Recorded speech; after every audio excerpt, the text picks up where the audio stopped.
Hello everybody, thank you that you're still listening to my podcast. Today I had another episode with Davesterio. We already recorded one with him, I think it was the 5th or 6th episode we ever recorded, about the original Final Fantasy VII speedrun. And today we talked about the Final Fantasy VII Remake. Final Fantasy VII got a remake a few months ago. I think at the end of March it got released, but I'm not quite sure anymore.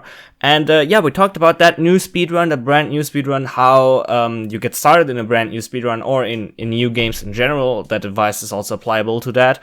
And we talked how the game flows, what's different from the original in its speedrun, and how it develops with all the new glitches or routes that get found every day, basically. Besides that, we also talked about why it's so exciting to watch a new speedrun develop over time, because so many crazy things are happening in this game, and it's very beautiful to look at. Now, please enjoy the episode. Hello everybody, my name is Flash177. Today I have Davesterio once again with me, and how are you doing, Davesterio? What are we talking about today? Hey, we are talking about the Final Fantasy VII Remake, and I'm doing okay. My sleep schedule has been absolute trash. I don't know how you've been holding up, but we're doing okay out here. For me, it's the same. Like my sleep schedule, especially, is like going on a roller coaster every week. Like during the regular week, the regular weekdays, it's like I sleep every day later and later, and then on the weekend I sleep earlier again. It's like kind of crazy. This whole Corona time is hitting us very hard. But let's talk about the official topic of this podcast, which is the Final Fantasy VII Remake. We have made an episode a few months ago. I don't remember, but it's like one of the early episodes of this podcast where we talked about the original Final Fantasy VII speedrun with Davesterio. And now the remake came out, and every Final Fantasy fan, every Final Fantasy VII fan was really excited about it. So I was like, hey, let's invite this guy again, because that game is like really beautiful. So let's talk about the game first. How excited were you for the game? How is the game itself? Oh my god, absolutely phenomenal. People were kind of skeptical on, oh hey, it's only like a fifth of the original story. How can they make a full game out of that? And in my opinion, I think they delivered on all fronts. Without spoiling anything, I am completely down with this rendition of Final Fantasy VII. And like from the mechanics, like honestly, from like a directing perspective, like just when voice lines are delivered, the camera angles, when music comes in, like the directing of the game is top notch. Yeah. And honestly, I love it. I absolutely love it. I never played either of the games. Like, I never played the original one, really, and I never played the remake, but I watched my girlfriend playing the remake, and it was actually a lot of fun to just watch her and seeing what's going on and the voice acting and how the music plays in. It's really, really well made. So let's talk about the speedrun, because this is a speedrun podcast. I had episodes where we just talked about games. So what is like the biggest difference for the speedrun in like, if we compare the original one with the remake? Since you just said it's like 1/5 of the game, it only plays in the main capital of the game. I don't remember the name right now.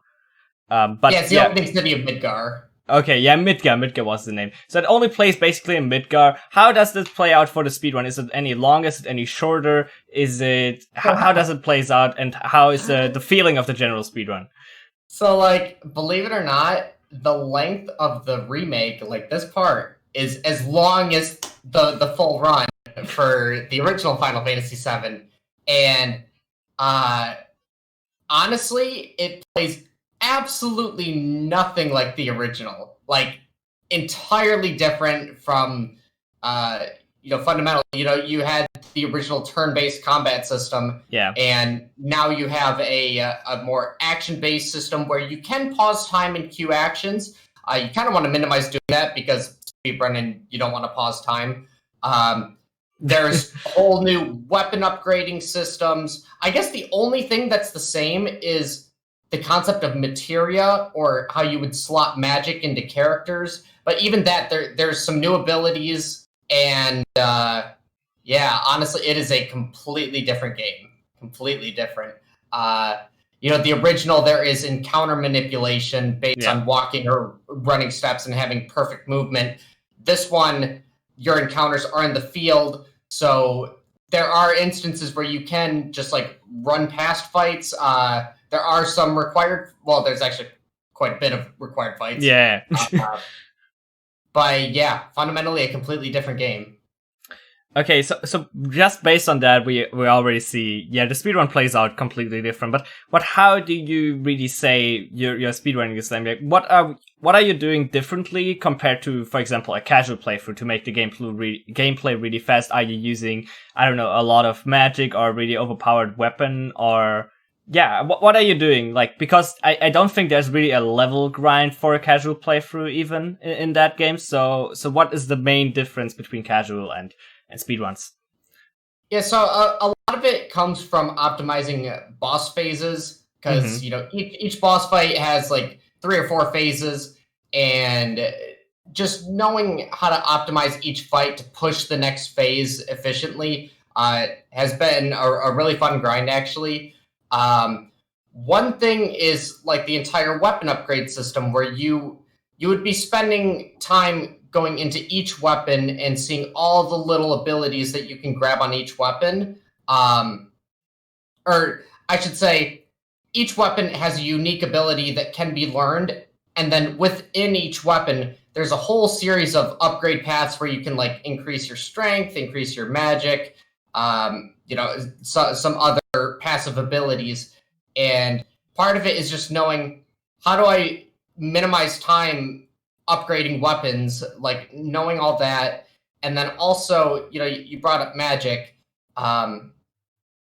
So towards the beginning of the game, you kind of have one character or 2 characters at most, and that kind of limits the amount of materia or magic that you can store on each character.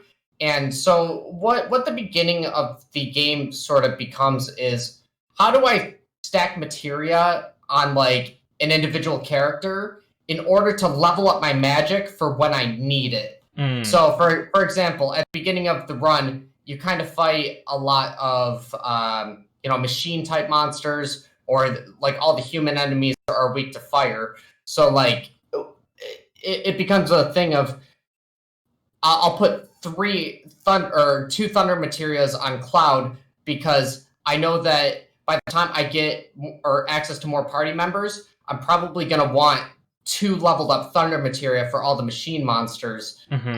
So it really becomes equipment management and proper upgrading and leveling up of your character and your magic abilities. So it's more of a like, the community is more focused right now on figuring out the fastest or like the best damage output via equipping the party correctly, and then it comes also down to how you play out the fights. Probably like the run is very combat based. That's what you're trying to say here, in equipment based, what you level up when and how you get through that. So is there just like one core route, or this game is so new, you're probably still like just figuring out what the fastest is? So how has that progress have been so far? Like what have you come up with, new ideas, or have there been any major change in the last few weeks? If you could tell us about that. You probably were in that progress involved. I can see you, Dad, because you streamed that game a lot when it came out. Yeah, so it's like, routes, everybody's kind of doing different stuff right now. Okay. There are certain things where it's like, oh, hey, this weapon is really good physical attack damage, and then, but this weapon over here is really good for magic. So it's like, do you want to focus on a magic build or a strength build? But, you talk about like route changes and stuff. We have discovered a couple major skips in the game, and think about the major skips is, you might skip the ability to get a certain weapon at a certain time, which completely changes your route. Or, we don't get boss fights or all these fights, so my money is completely different. So that's a whole thing in itself. Would be like experience routing, money routing, and then also like I said, each weapon has a unique ability that you can learn, and once you've used that ability enough times, you permanently learn that ability on the character. So it's like, okay, I get this weapon at this time, and I need to use this ability this many times so that I have it permanently learned, because I want to equip this other weapon, Mm-hmm. but I still want to use the ability from the other weapon, but like this weapon is really good for magic, but I need this ability. You know, it's like it's a whole like so many things that you're juggling in your head. Yeah. Routes are constantly changing, and it's really exciting just to be able to. It's like the Wild West of FF7 Remake speedruns right now. Yeah, I can see that. Probably like everybody who wants to get into those speedruns is just trying to do their own thing, see maybe what someone else is doing to get an idea. But that's like the cool thing, I think, we can talk about today, that like most speedruns are like so fleshed out that you have like one clear path you want to go and you want to achieve to go at some point, like improving your skill enough to be that good to play that route out. But I think in FF7 right now, when I just look at the leaderboard, the times are so different. It's like, is that just a route difference? Is it a skill difference? It can't be really a skill difference. So just people are playing out and figuring out that many new ideas. It's like really cool. So what would you tell, like, if there's anybody out there who listens to this right now and thinks like, hey, I want to speedrun a 10-hour game? I think it's around 10 hours for a new run. What's like really a cool thing about the speedrun to just get them hooked into as of right now? But like, what's the way they could like easily learn or kind of like get some? No. What would be a good reason to just start the speedrun and and then you can, like, for example, good things they should learn, good things they should focus on. Yeah, so like honestly, I mean, if you're interested in running the Final Fantasy VII Remake, you're probably at least a little bit interested in the Final Fantasy VII franchise or just Final Fantasy in general. And the game is just a pleasure to be in. You know, the soundtrack, like, I don't know about you, but like a requirement for a speedrun is like the game has to have amazing music, because you're going to be playing it forever. And honestly, it's a spectacle, man. Like, every single boss phase is just over the top, flashy, and the soundtrack's just banging. Combat system is so electric. Like, just like the core gameplay of it, and just like, you know, like I said, the music, the visuals, like, it's very easy to get sucked into it. Yeah, that's pretty much it. Yeah, that's right from the beginning. It's true. Yeah, it's a really beautiful game.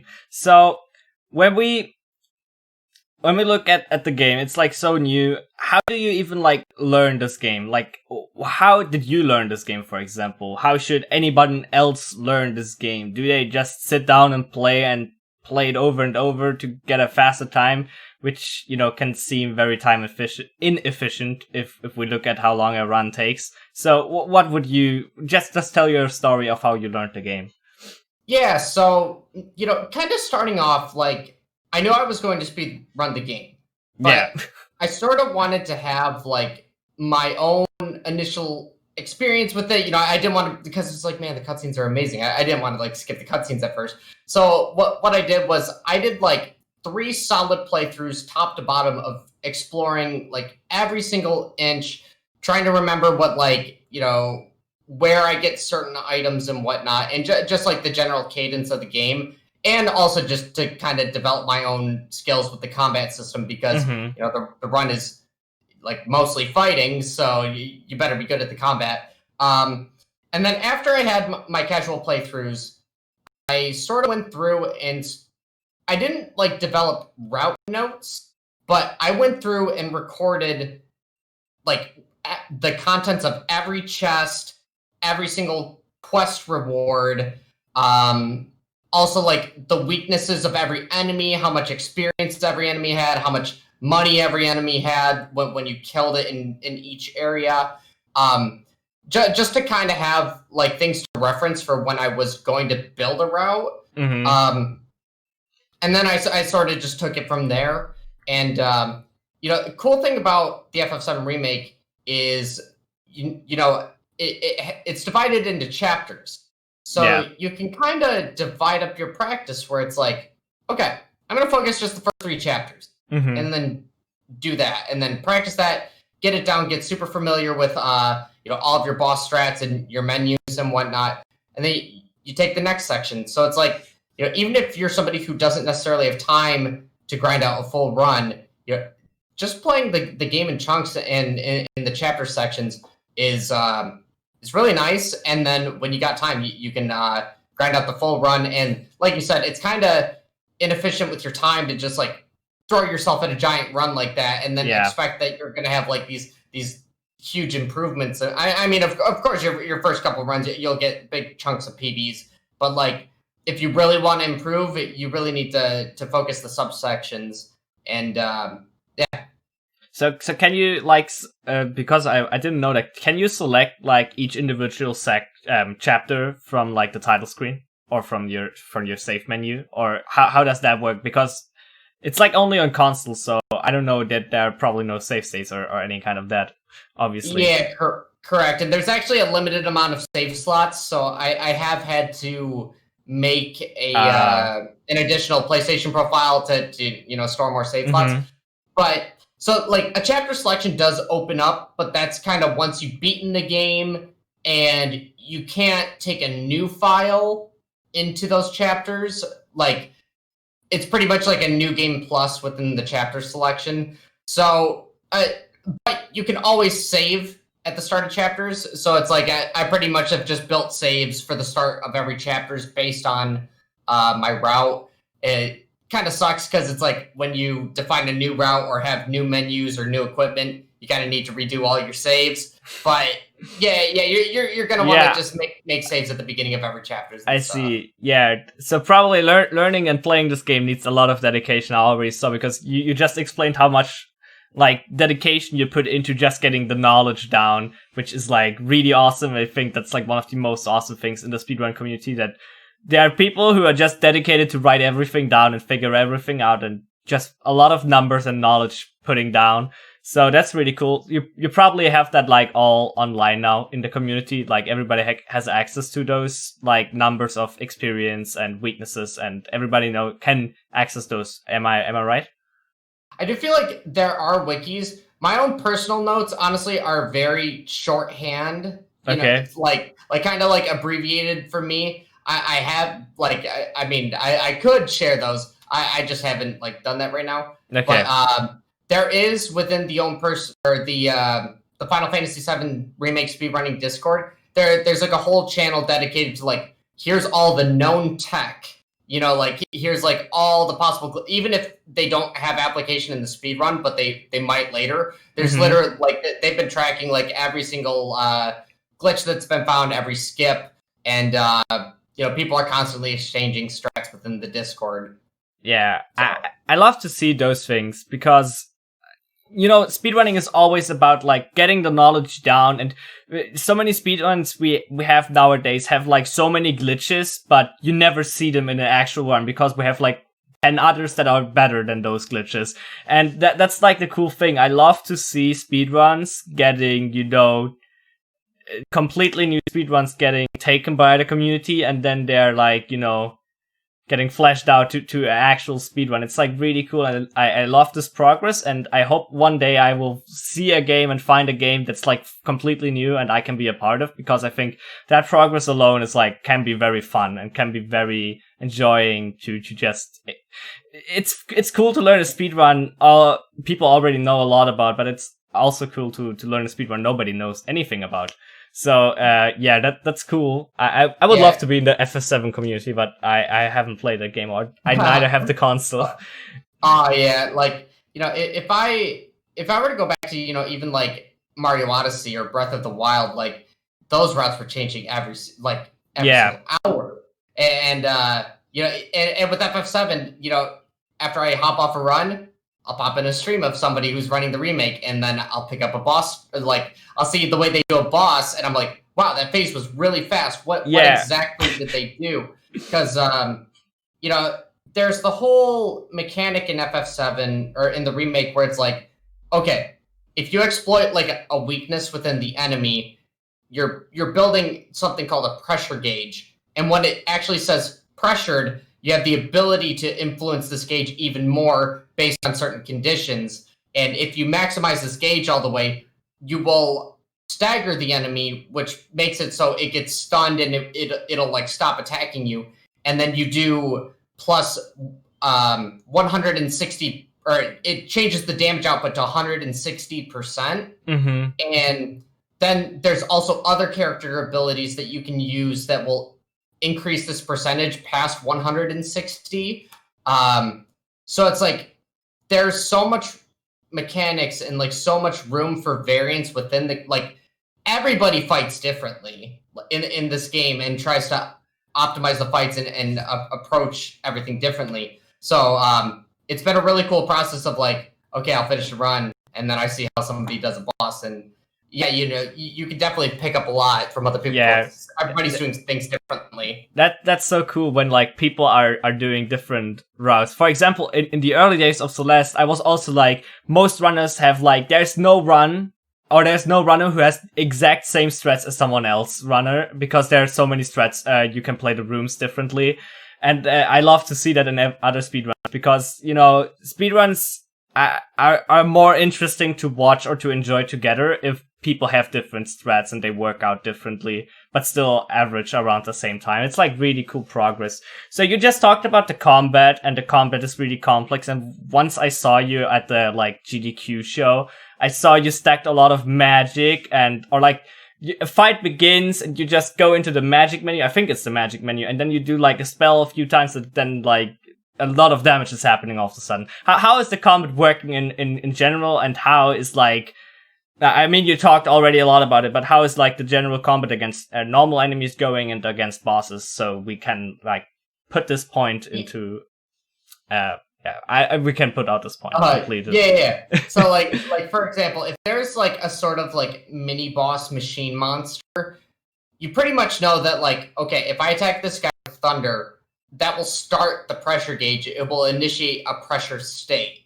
And when you're in a pressured state, there are moves labeled like focus. Like Cloud has focus thrust, Barrett has focus shot, and Tifa has focus strike.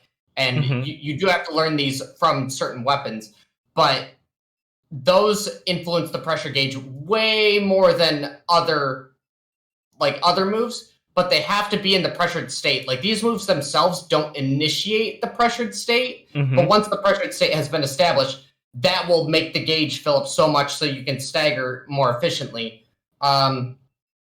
There's also a materia called Magnify, and pretty much if you cast like a fire spell on one enemy and you have fire equipped with Magnify, it will make it so that fire will spread to other enemies there. So it's like, say you're approaching an area where, okay, I know there's like waves and waves of human enemies and there's like a ton of them. That's when it's like, okay, you can magnify there and you know, get all of them. And a lot of times when you cast fire on human enemies, it'll actually like knock them down.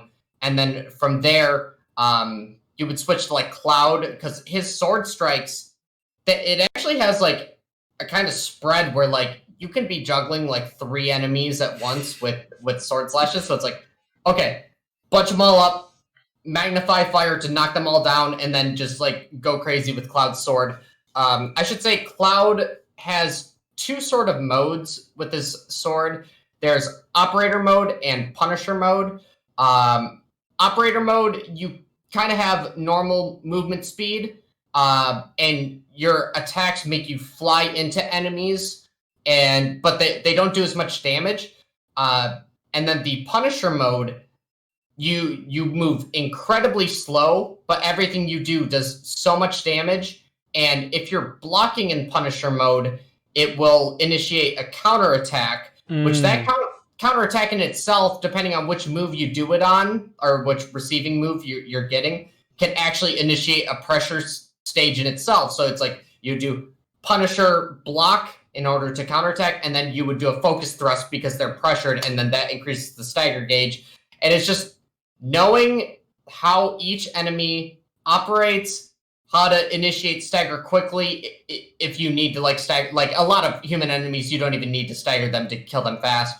But like, yeah, it's just really knowing how each enemy operates and how to efficiently, kill them, pretty much. Yeah, I guess most of the fights are very like, you have to fight them out individually because every fight plays out differently, and there's probably RNG in how the enemies move and where they like eventually spawn or where they are in the fighting scene. So it's not like one flat idea of okay, in this fight I have to do this, this, and this, like how it was in the original game for the most part. You have to see, oh, my enemies are over there, so I can like maybe stagger them over there and then punch them all in one. It's like I can see the combat being very dynamic, I think is a good word to describe it. Yeah, Cool. especially with it being an active system, like, enemies running around. It's like, okay, well, what if that dude runs over there? There are ways that you can kind of like pool enemies together, like in the same way, but with it being an active combat system, you definitely need to be on top of things for when things don't go your way.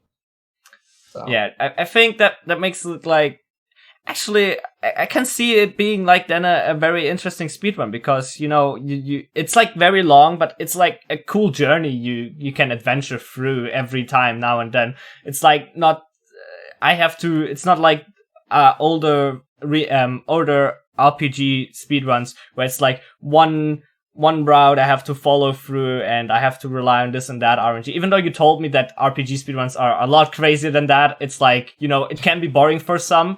And I think that the remake opens up the door for many. Like it sounds very dynamic, very action paced. It's like if you have a Saturday where you have time for a speed run or a weekend, then you just sit down and do your 10-hour run. I think that can be something really refreshing for some people, even though they're not that serious in Final Fantasy VII speedruns, but it's just something cool to do as a side project even. I can see myself doing that actually if I would have the game. Yeah, and it's like there's no doubt that like the sort of like action combat system is a little bit more mainstream than turn-based combat nowadays. Yeah. So I guess it's just easier for the general public to get into. Also, the run, while it does have its downtime periods, it is like pretty actively engaging full through. Actually, not very many opportunities for restroom breaks across the entire thing. There's like 2 or 3. They are spaced pretty well, though. I will say that like in the run, the restroom breaks are actually pretty well spaced. But yeah, like I could definitely see people getting into it more easily than like the original FF7, for example. Yeah. Yeah. You don't have to worry about like I'd recommend that people don't necessarily learn the stat manipulation for the original FF7 out the gate, but you don't have to deal with crazy systems like that, at least in the remake. So true. Also, because just you mentioned the downtimes, how is like can you skip the cutscenes or don't you skip them, and how are like mini games played out? Because I saw some mini games when I watched my girlfriend, but I'm not well aware of that. Like, is it a fun part of the game? Can it be frustrating? Is it like weird? Is it random? I don't know. You can tell. Yeah. So cutscenes, most of them are I should say like all cutscenes are skippable. There are still like kind of sections where like, oh, you're walking through towns or whatever. Yeah. Mm-hmm. So there are still kind of like downtime sections where it's not like, oh, I'm fighting a bunch of stuff, but those are pretty minimal in comparison to like all the combat. Mini games. Man, you approach that nice dartboard. There's a nice darts mini game, and like it makes you go to the dartboard, but you can just quit out of it. Like, you don't even have to like play it or like efficiently. Kind of makes me sad. There's a cool. There's a nice like dancing section that is. Yeah, I saw that. I will say, like, you don't have to do anything in the run. Like, that's a bathroom break spot. Unfortunately, like the mini game is a bathroom break. There are some sort of like forced mini games. One of which actually could eat a lot of time. It's a I don't know if you saw the pumping mini game in the sewers, but yeah, that one can be kind of punishing if you miss it a couple times. Trying to think. Mini games are pretty light, pretty light in the run. Yeah. Oh, yeah. Okay. I think we got a lot of things covered. I'd love to talk about this, but we haven't really talked about the big thing here, and that's like glitch hunting. And I think you posted a clip where it was like out of bounds with a lot of bright lights going on, and I was like, Hell yeah! Why wasn't I expecting that?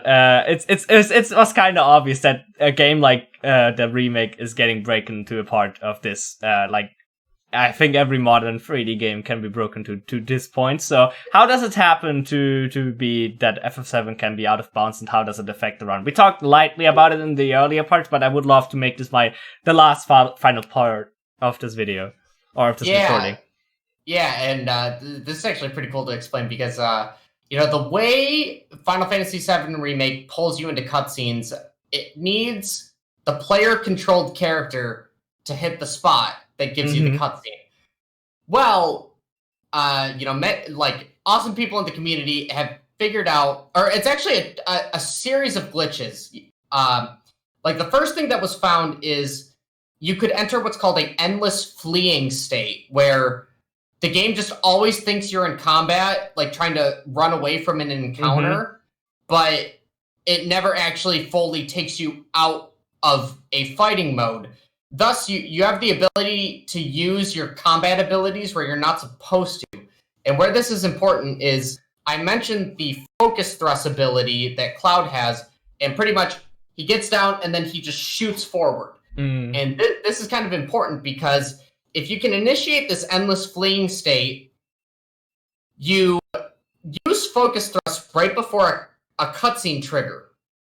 And so you focus thrust, and then while the animation's happening, you swap to the other character that isn't Cloud, and he passes over that cutscene spot, and then you switch back to him, and suddenly the cutscene doesn't pull you in, which doesn't set flags to like lock you into the next area.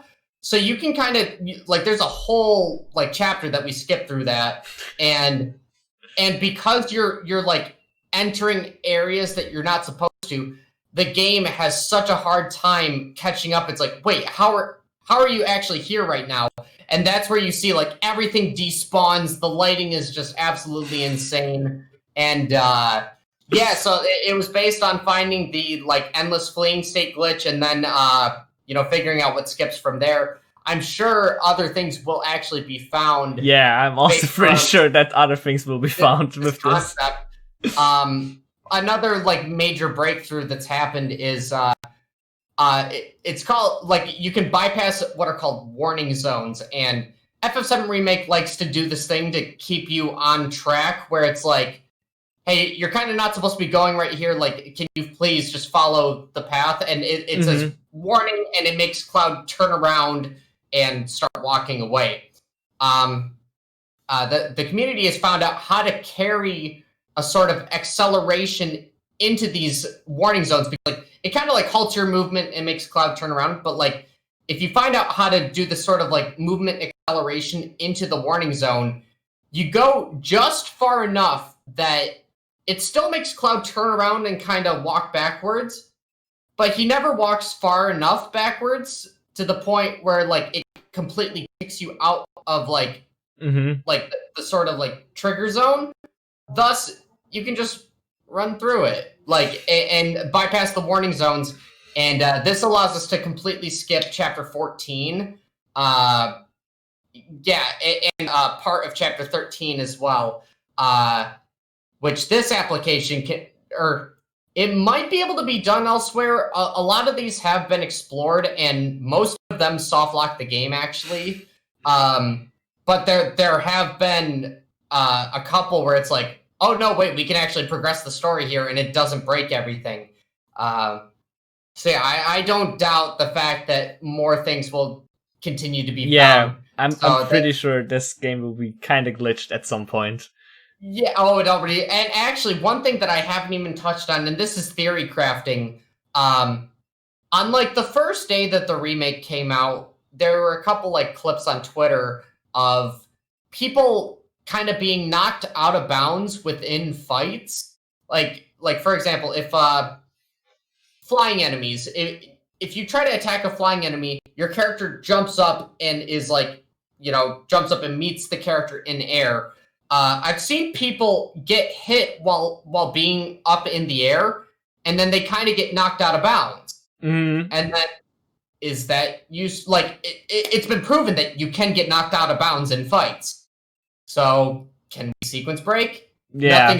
Nothing's been like consistent for a run or even like, or you know, so it's like there is still plenty of things to be discovered. Like True. It just has to happen. Yeah. I think like over the next, you can say like over the next years, even over the next months, probably very dedicated people will jump onto these things and figure out new things.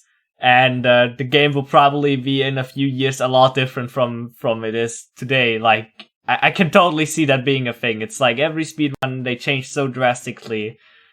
We don't know yet. We just have to wait and see. I will try to catch up on that when I watch FF7 speedruns, because like the cutscene skip thing sounds actually very interesting, and also this like warning zone, how you call the warning zone, is also like warning zone bypass. Yeah, I saw that when my girlfriend played, like she walked in a completely wrong direction, and the game's like telling you, no, don't go this way, Cloud, and then Cloud just returns.